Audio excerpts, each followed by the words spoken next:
ধরেন যে একজন মানুষ আমার পার্লারে আসছে, সে আর আগে কোনোদিন পার্লারে যায় নাই, হয়তোবা সে আরেক জায়গায় যাবে, মানে আমার কাছে ধরেন আপনার কথাই বলে আজকে একটা ফেসিয়াল করছেন, এখন আমারটা কেমন হইলো এটা জানার মানে ভালো হইলো না খারাপ হইলো, তখন আপনি সামনের মাসে অন্য জায়গায় গিয়ে করলেন, কিন্তু তখন কিন্তু আপনি বুঝবেন যে না, আপুরটাই ভালো ছিল।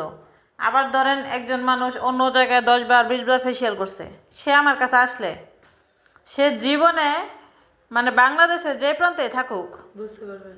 হ্যাঁ বুঝতে পারবে, এবং অন্য জায়গায় আর কোনো দিনও যাবে না।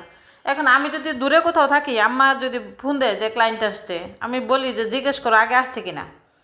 যদি সে আগে আইসা থাকে, ধরেন আমাকে 10 দিন পায় নাই, একদম। তারপরেও সে আমার কাছে আসবে।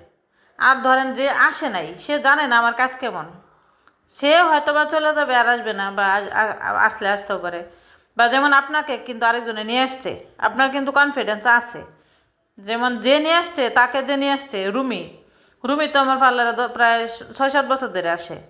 তো ও ওই মেয়েটাকে গত শুক্রবারে না কবে জানি, হ্যাঁ ফেসিয়াল, হ্যাঁ হ্যাঁ, এখন ওই মেয়েটা আবার আপনাকে বলছে। কিন্তু দেখেন তাহলে আপনার বিশ্বাসটা কোথায়, রুমি বলছে দেখা, তাই না? তো রুমি বলছে দেখা, আরেকজন জিজ্ঞাসা করলে আমি বলবো। হ্যাঁ হ্যাঁ, এটাই এটাই হচ্ছে যে কাজের। ধরেন আমি যদি ভালো না কাজ করতাম, তাহলে রুমিও আসতো না, রুমের কি আমি টাকা দিছি, বা ওরে কি আমি টাকা দিছি? মানবতার খাতিরে সময় ছিল দেখে একটু চা খাওয়াইছি, তাই তো।